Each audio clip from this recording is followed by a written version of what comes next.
Yo, what's going on? What's going on, beautiful people? Peace and love, peace and love. Happy Tuesday. Happy Tenacious and Truthful Tuesday. It is. I gotta sneeze. This has been. Whew. Peace and love. Pardon me. Gotta. Whew. It's definitely, it's been something in the air. All right, my man posted, my man Sean King. Hollowhead, what's going on, my brother? Peace and love. My man Sean King from the Bronx, Boogie Down. He posted yesterday on his Facebook. He said, they injected us with something again. He said, because there's so many people. He used the S word, SICK. It's including him. He's not I don't think he has the best diet, but he's pretty conscious of health and things like that, right? So he does eat a lot of fruit. He grows a lot of fruit on his property and things like that, right? But I say, me too. You guys remember a couple weeks ago, I had the crazy freaking, probably the worst headache I've ever had in my life, right? Like cold flashes, hot flashes, like that doesn't happen to me, right? You guys know, right? We're gonna talk. You guys know I fractured my right ankle. That's healing. Some pain still. Randomly, my left ankle started hurting. Right. My shoulder. Right. I told you guys my shoulder, like my back right here, has been some pain. So I asked. So somebody had asked him on his post, what are his symptoms? He said sore throat, then body aches and stuffy nose. I said, I've had a stuffy nose and some body aches as well. Right. So yeah, these people definitely be putting stuff in the air. Right. And this is why food is medicine, right? Because I believe wholeheartedly, right, just based on my experience, actually, not a belief. I know that if I did not eat the way I eat, if I did not have the mindset that I have, those days like of not feeling well could have been worse, and they would have lasted longer, right? It was Monday, was really bad. 2 weeks ago, last week, 2 weeks ago, I think 2 weeks ago, because I went to the meeting last Monday. 2 weeks ago, Monday was really bad. Tuesday was bad. But it was a lot better. Headache was a lot better. Cold flashes, hot flashes was still coming. Wednesday, I went outside to film, right? But it was chilly that day. I had to wear a jacket.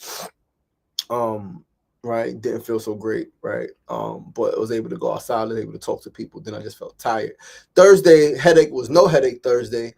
No body aches, just after lifting boxes and stuff like that, doing food distribution, carrying tents and all of that stuff.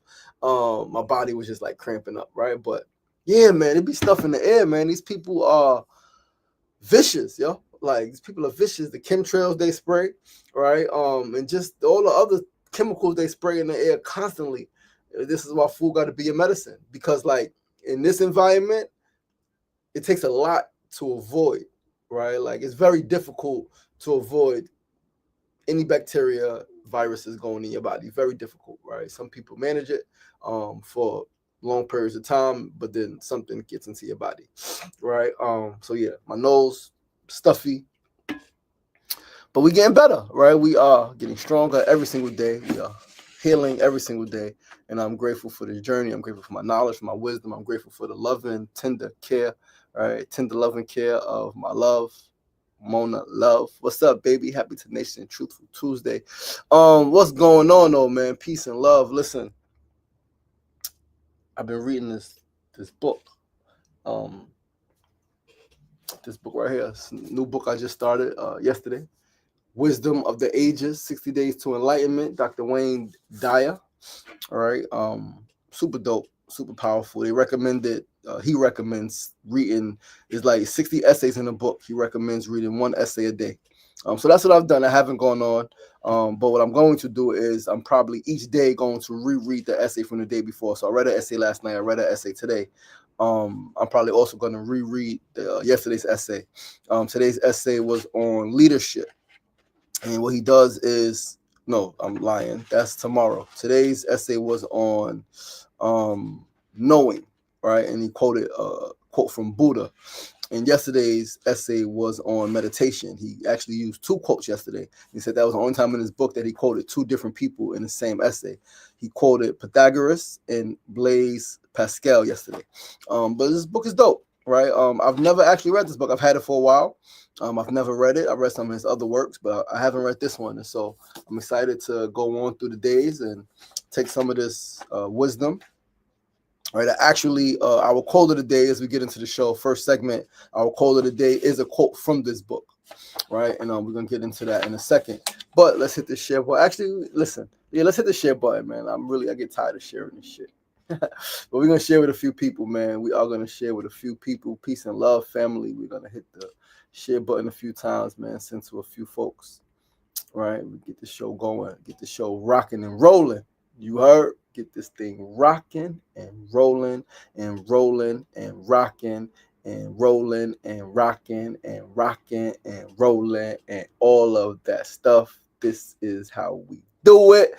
Yo, Steph Fool Sanko, for what's going on, my brother? Peace and love. Thank you for tuning in.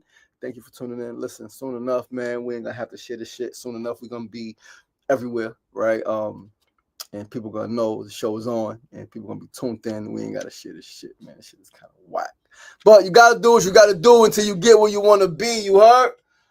Well, let's get this thing started, guys. Once again, I'm your boy, your host, LaShawn Sugar Ray Martin. You were tuned into SRDaily, episode 465. Actually, I gotta follow up with the guy at the community center, Jacob Reese, for episode 500.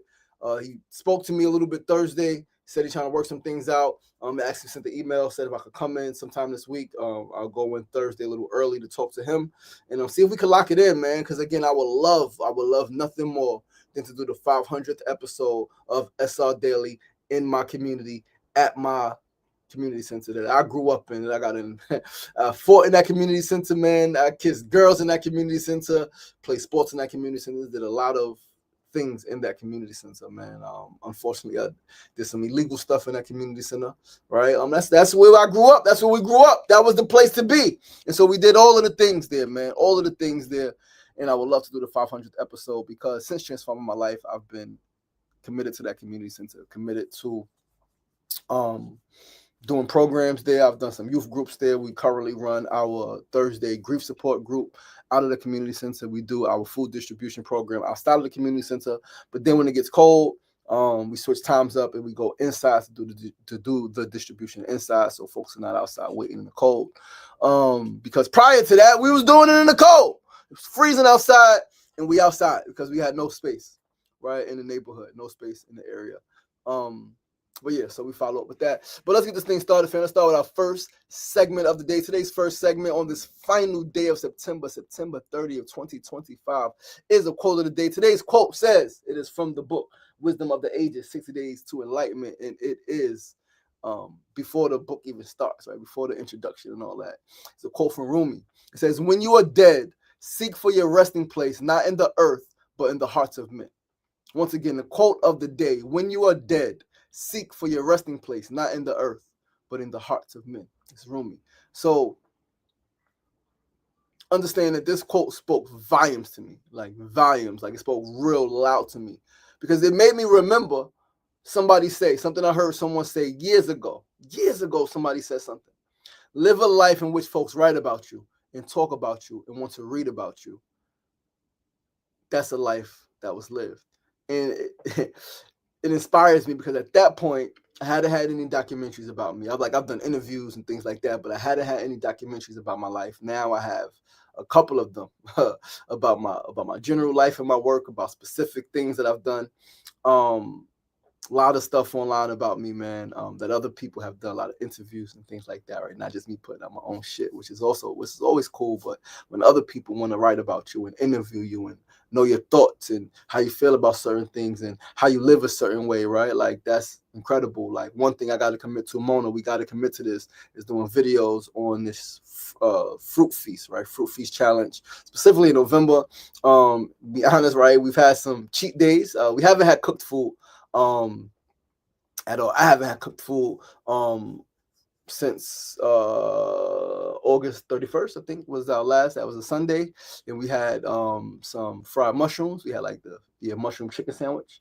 That was great. And then that Monday, it was supposed to start just fruits and all of that stuff, but I had a sandwich. I had an almond butter, sun butter, and apricot jelly sandwich when the young people took our nephews to the museum.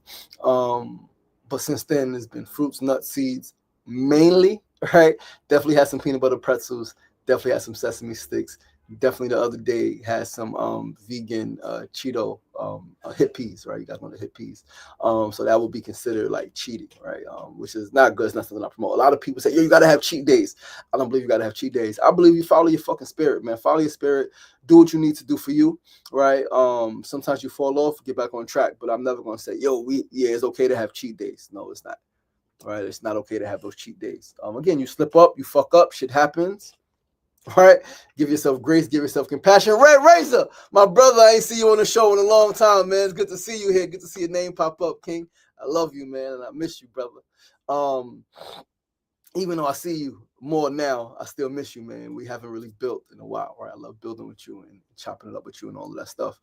It's one of my favorite people, if you guys don't already know, right? But yeah, this quote spoke volumes, right? When you are dead, seek for your resting place, not in the earth, but in the hearts of men, right? Live a life in which folks write about you and talk about you and want to read about you. That was a life worth lived, right? So like live fully, right? Live fully, which also makes me think of something I think Muhammad Ali says. Service is the rent you pay for living on earth. Serve others. That is leadership, right? Give your life to a cause.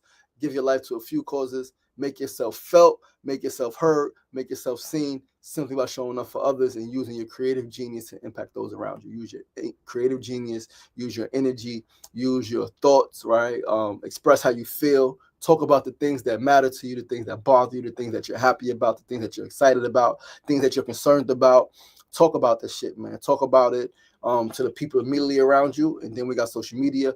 Talk about it on social media. Don't just use social media to gossip. Don't just use social media to share just news. Use that shit to express yourself. That's what it's for. This is your platform where you can do anything that you want to do. Express yourself, right?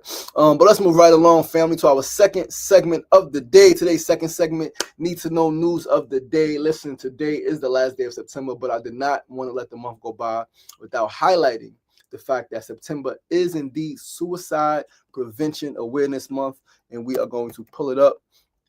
I had it up on my phone, but I didn't pull it up here. Suicide Prevention. Hold on one second. We're going to read some stuff. Prevention Month. We're going to read some stuff from NAMI, their organization that I love and support. But yeah, man, Suicide Prevention Month. Shit is real, right? I don't know about you guys, man, but I've contemplated suicide. I've sat with a gun to my head. And before sitting with a gun to my head in 2013, I had spent I'm lying. That wasn't 2013. 2003. I sat with a gun to my head. The year I got shot. The year my girlfriend at the time aborted our twins at 5.5 months, 2-day procedure.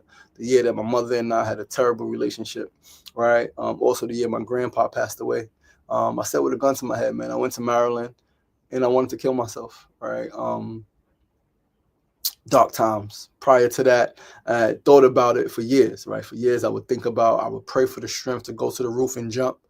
I never got the strength to do that. I never got the strength to go to the roof. There was many nights as a child, as a youth. My sister's asleep and my mom is asleep after my dad passed, and I would pray for the strength to just go. Like I envisioned it. I would open the door slowly, right? Those project doors though, man, anybody, you open that shit, this shit is squeaky. So I would try to open it as slowly as possible so that she wouldn't hear the door opening. And I would go to the roof, right? I would leave a note, know that I loved you all, but I'm hurt, and I would go to the roof and jump. I seen that shit. I envisioned that shit many days and many nights. All right, many days and many nights. And then in 2003, I actually put a gun to my head, drinking Hennessy, smoking weed, and I was praying for the strength to pull the trigger. Right, safety was off. I was ready. I was sitting on my sister's floor. I had the blanket there, so the blood, it wouldn't mess up her carpet too much. Right, it wouldn't mess up her couch. She had a very nice couch, very nice carpet. I set the blanket down. And I sat there on the floor crying and drinking and yelling, pull a fucking trigger. Pull a fucking trigger. And by the grace of life, I did not pull the trigger, and I'm still here. Unfortunately, there are many who do not have the same story. Childhood friend of mine's, Todd, from Queensbridge, took his life in the early 2000s. I think we might have been about 16, 17. Todd took his life. In 2013, which is what I mentioned, but it wasn't. I didn't say it to my head. But young brother Michael Raven took his life. Michael Raven, I met at City College. when I was promoting my Being Black in America essay exhibition. Michael Raven was an incredible young man. His mother was from Tanzania, Africa, and in his words, his father was a Puerto Rican from the Bronx. Right? He wrote a phenomenal essay about just dealing with racism and dealing with like all of the stuff, man, that came with being, he had long straight hair, long curly hair. He was tall, but he was brown, right? He was brown. You could tell he had some Puerto Rican or some, Caribbean in him. You couldn't really tell that he was, African or considered himself a black man, but he absolutely did. He wrote a phenomenal essay, but he had dealt with bipolar disorder. And in 2013, he was one of the, we gave awards to 5 young people, right? 1 young person from each borough. We had no submissions from Staten Island, even though I went out there to speak, promote it. We had no submissions. I think we might have had actually 2 submissions from Staten Island. No, I don't think we had any because somebody would have won. We had 2 Manhattan, 1 Bronx, 1 Queens, 1 Brooklyn young person. And we gave them awards. We gave them city council citations from 2 different councilmen, Reuben Wills and Jimmy Van Brammer. And then I gave them an award from our organization, Black Excellence Enterprise at the time. And we gave them a citation from the Congressman, Gregory Meeks. Right, so we got a lot of awards. We had a big ceremony. Their families came. We had food. We had cake. They each spoke. Michael Raven, he was phenomenal. And that was on, I want to say that was April 19th, 2013. And on May 18th, he took his life.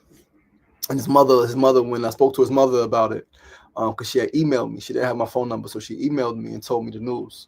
And I'll never forget, I was on Roosevelt Island with a dear friend of mine at the time, and I got the news, and I just broke down crying because I hadn't known him for long, but I knew like he seemed to be doing really well, and his mother confirmed that he was doing really well. She said, "I don't know what happened." I know she said she knew he hadn't taken his medication for about a year, but she didn't know what happened. He was doing really well. He was into gardening. He was in school. She said when he connected with me, he believed that I was the one person, right, that could really help change the world. And he took his life.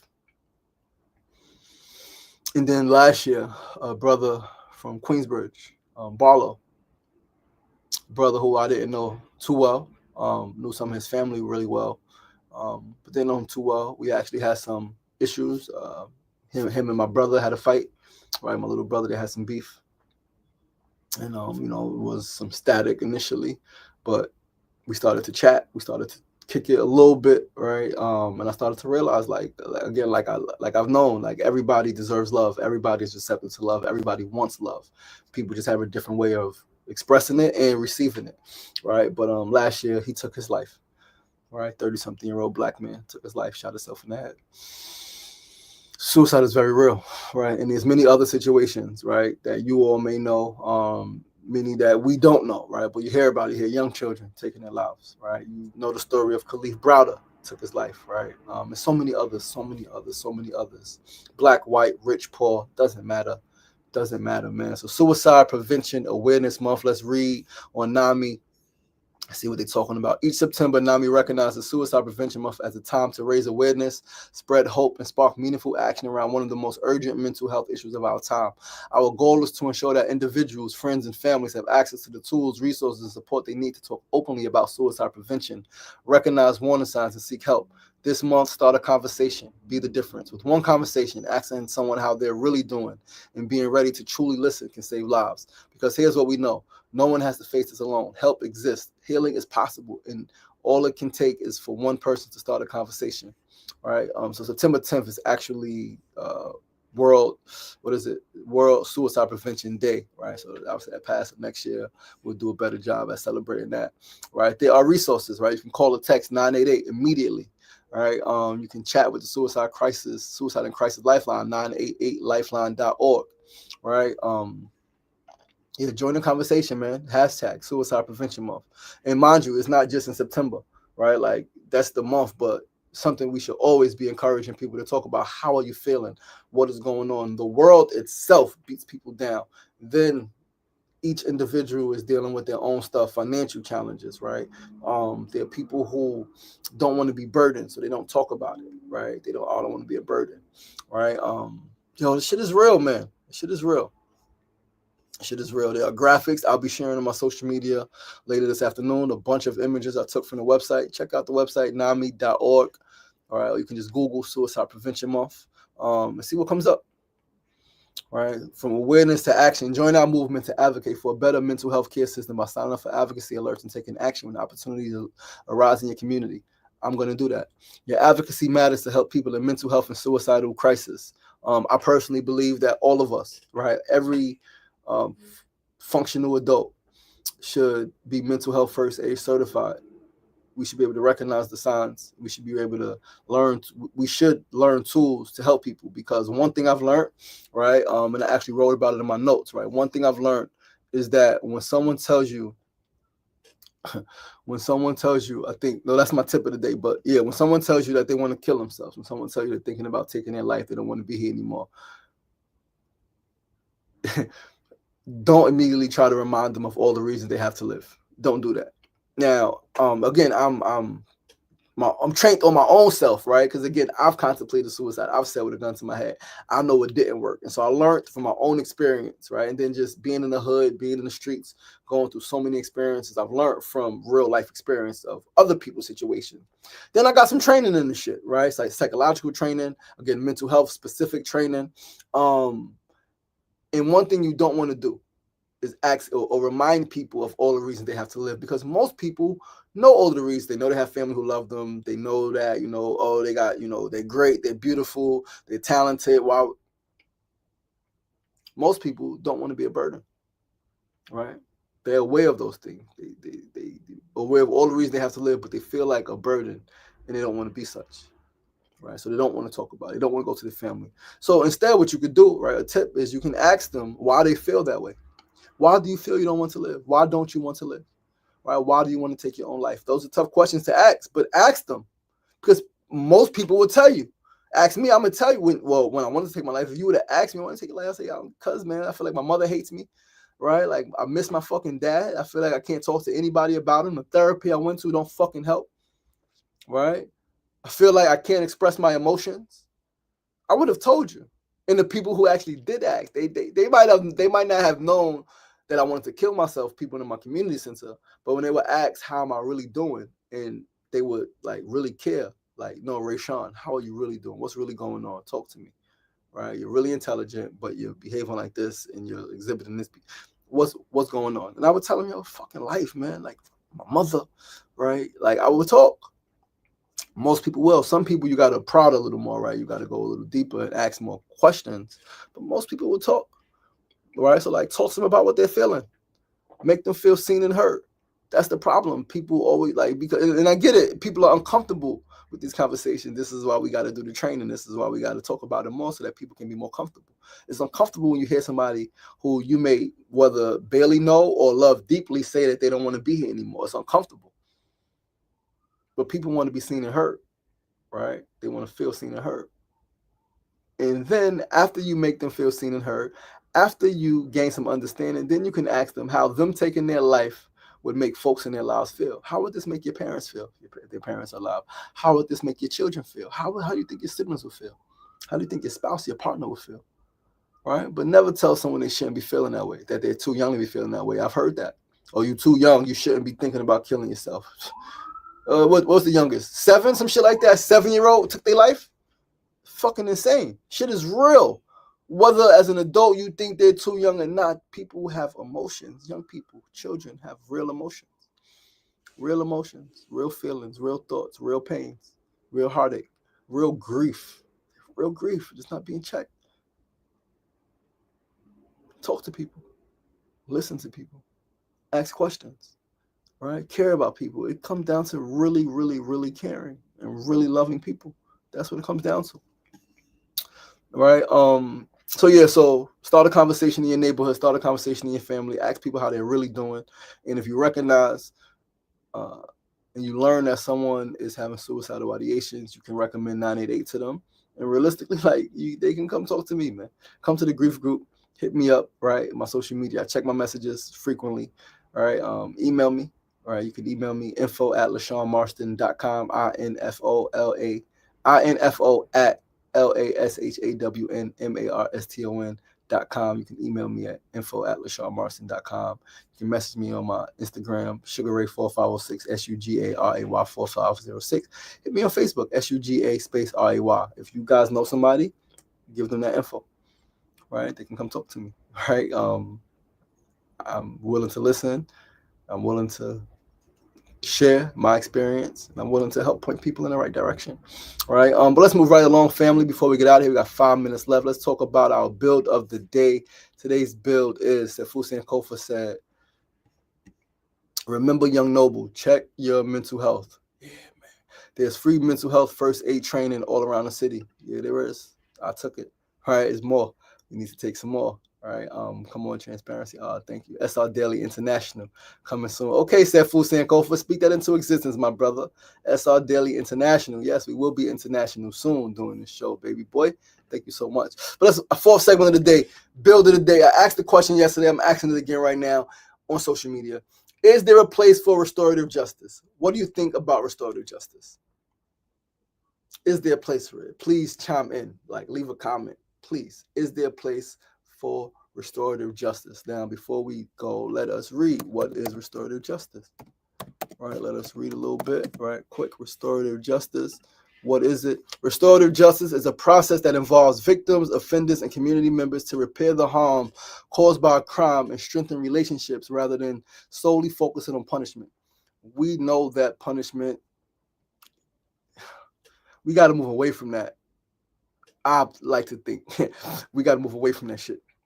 Right, through approaches like victim-offender mediation and restorative circles, this process aims to help victims heal, hold offenders accountable by encouraging them to take responsibility for their actions and reintegrate offenders into the community. Core principles and goals: respect, compassion, and inclusivity are foundational to the process. Crime is seen as a violation of people and relationships, not just laws. Repairing harm is a central objective, addressing the needs of victims, offenders, in the community.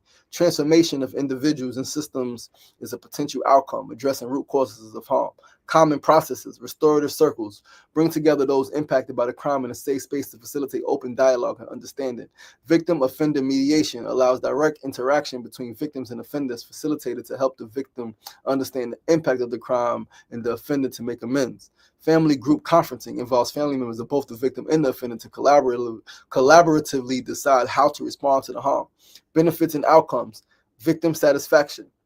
Victims often report higher satisfaction with restorative processes compared to traditional court proceedings. Yes, because I shoot your loved one, I go to jail. There's really no healing there. There's no process. There's no way for you to talk to me, for me to explain, or not even to explain, just to, if I feel sorrow, to express that sorrow. There's no process for that shit, right? Reduce recidivism. Youth who participate in restorative justice programs are less likely to reoffend. Accountability. Offenders are given the opportunity to take responsibility for their actions and make things right. Community healing. The process helps to mend relationships and build stronger, safer communities. I agree 1,000%. But just as many agree, many don't agree, right? Dear brother of mine, who I love this brother dearly. Love this brother dearly, man. I'm going to say that. I love this brother dearly. Right, dearly. He commented. Let me find a comment because I would love to read it to you guys. I'm trying to find where Facebook be changing shit around. I can't even. Where are the fucking? Oh, here they are. Here the notifications. I'm gonna try to find his notification from yesterday. All right. Let's see if we can find it. Let's see if we can find it. Go back. Here we go. Dear brother of mine. He said, Sugar Ray, you already know my professional background. Beyond that, on a personal level, forgiveness ain't in my repertoire. He's an older black man, right? He's not too old. He's maybe in his 50s, right? Former policeman. As the old saying goes, you do the crime, you do the time. If one is fortunate enough, as you were, talking to me, to do both the crime and the time and walk out upright in both body and mind, then it is on him or her to earn their redemption. And that role should not be an easy one. Achievable, but not easily so. Some people have used the example of a 16-year-old taking another life. I did, right? Spoke about the 16-year-old killing the 13-year-old. He said, personally, I feel that anyone who takes a human life outside of the fence of oneself or another forfeits his or her own. And if I'm keeping it a buck, I can accept a valid vengeance murking. It ain't warm and fuzzy, but it's honest. And I love his honesty, right? Because he's a very honest, very opinionated brother. right? But goddamn, man, like, is no forgiveness for a 16-year-old? Like, clearly that 16-year-old, like, influenced by some shit, like, clearly not in his right mind, not thinking on his own accord, not feeling, not even aware of his feelings, maybe not aware that there are other options and there's other ways, conflict resolution. This begs the question: who do you blame, the individual or the society? I'm gonna say the society, because the individual is a product of society, and yes, individuals make up society, so it's both. But the whole always influences the small. All right. So I do think that, right, varying perspectives are beautiful, and I believe it comes down, in this case, to compassion and understanding. But one has to desire to have those things, right? Through dialogue, yes, some hearts and minds can be changed, but not everybody, right? I don't know if my brother's heart can be changed regarding uh this topic, right? The comment I just read. But this is why, though, those who are for something, in this case, restorative justice, we must speak out and make our fucking point known, our positions known. We got to speak out. Again, video, audio, photos, use social media, right? Like, talk about the shit, talk about it when shit happens in your community, right? Like, figure out how to practice restorative justice, right? Like, I want to figure out how to have some restorative justice in my situation with my ex-wife and her husband, right? Like, we should be able to sit and have a dialogue. I would love to sit and have a dialogue, but not if I'm being threatened, not if I'm constantly being accused, right? Like, so we need some mediation, but let's facilitate this shit. I'm with it, 100%, right? But yeah, man, Mona said, yes, there needs to be community consensus, commitment, consistency, care, and compassion. Absolutely. But guys, that's our show, man. Yo, 30 minutes goes by so fast. So fast the show goes by, man. But listen, I love you guys. I appreciate you guys. Thanks for tuning in on this beautiful, beautiful, beautiful Tuesday morning. Hope you guys have a beautiful day. I look forward to seeing you tomorrow. Please do join us, 9 a.m. to 9:30 a.m. tomorrow, Wellness Wednesday. Facebook Live, YouTube Live, and Instagram Live. And please remember, it ain't getting knocked down. That's the problem. It's staying down. So get up. The power is in you. As always, be kind to yourself. Be kind to each other. Peace and love. See you guys.